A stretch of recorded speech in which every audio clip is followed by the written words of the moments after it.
Sekali kita bisa bertemu kembali dalam mata pelajaran prakarya. Pertemuan kali ini kita masih melanjutkan pembelajaran kita minggu yang lalu tentang budidaya satwa harapan. Kita langsung ke materi. Sarana dan peralatan budidaya satwa harapan. Sarana produksi budidaya satwa harapan. Dalam melakukan budidaya satwa harapan dibutuhkan sarana yang tepat sehingga dapat diperoleh hasil yang optimal. Nah, kemudian apa saja yang termasuk ke dalam sarana produksi budidaya satwa harapan? Yang pertama adalah bahan. Bahan terdiri dari bibit. Bibit yang baik diperoleh dari induk yang unggul. Syarat bibit yang baik pertama itu harus sehat, tidak cacat, dan memiliki ketahanan tubuh yang lebih baik. Yang kedua adalah pakan. Yang dimaksud pakan adalah semua bahan yang diberikan kepada ternak berupa campuran berbagai macam bahan organik dan anorganik. Fungsinya untuk memenuhi kebutuhan zat makanan yang diperlukan bagi pertumbuhan, perkembangan, dan reproduksi. Pakan terdiri dari dua jenis, ada pakan alami dan pakan buatan. Yang ketiga adalah obat-obatan. Ini sangat penting sekali karena tak jarang hewan yang kita pelihara terkena serangan hama. Yang berikutnya adalah air. Air mempunyai peranan penting dalam budidaya ternak. Air harus mempunyai persyaratan yang tertentu agar ternak dapat tumbuh dengan baik. Air juga berfungsi untuk menjaga kelembaban udara sekitar kandang atau media hidup satwa harapan. Yang berikutnya adalah kandang. Yang dimaksud dengan kandang adalah bangunan yang dapat digunakan untuk melindungi ternak dari pengaruh cuaca buruk seperti hujan, panas matahari, angin kencang, dan gangguan lainnya. Adapun syarat minimal kandang yang baik. Pertama, ternak dapat bergerak dengan nyaman di dalamnya. Kedua, kandang dapat menunjang produktivitas.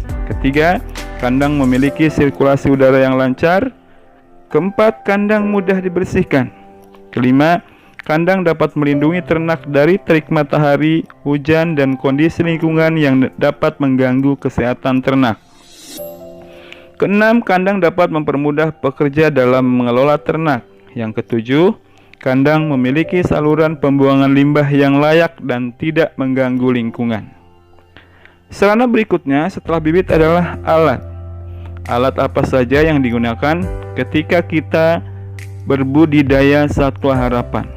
Ada tempat minum, tempat makan, timbangan, sprayer, dan pembersih kotoran. Nah, itulah beberapa bahan dan alat yang digunakan dalam budidaya satwa harapan. Yang berikutnya adalah teknik budidaya satwa harapan. Teknik yang perlu diperhatikan dalam budidaya satwa harapan adalah pemeliharaan kandang, pemilihan bibit, pola pemberikan pakan, dan pencegahan hama penyakit. Pemeliharaan kandang. Kandang yang bersih dan nyaman sangat penting dalam budidaya satwa harapan. Kandang harus senantiasa rutin dibersihkan agar satwa yang kita pelihara itu terjaga kesehatannya. Yang kedua adalah pemilihan bibit.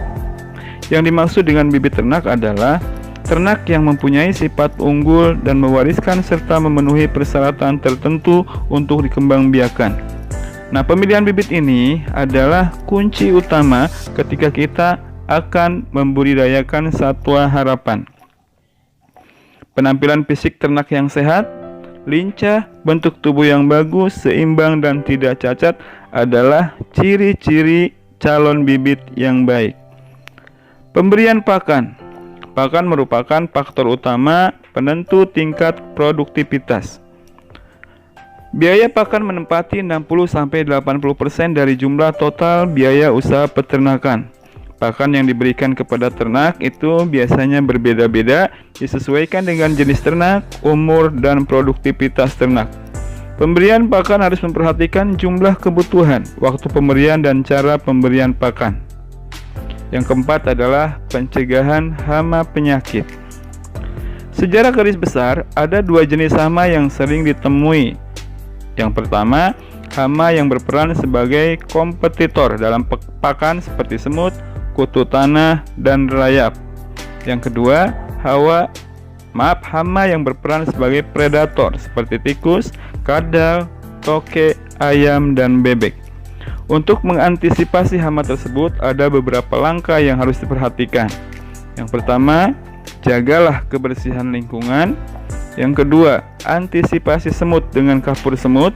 Yang ketiga, antisipasi kadal atau tikus dengan menutupi kandang dengan baik.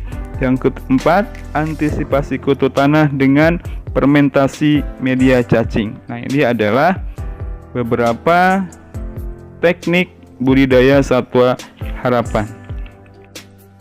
Baik, di sini saja pelajaran kita.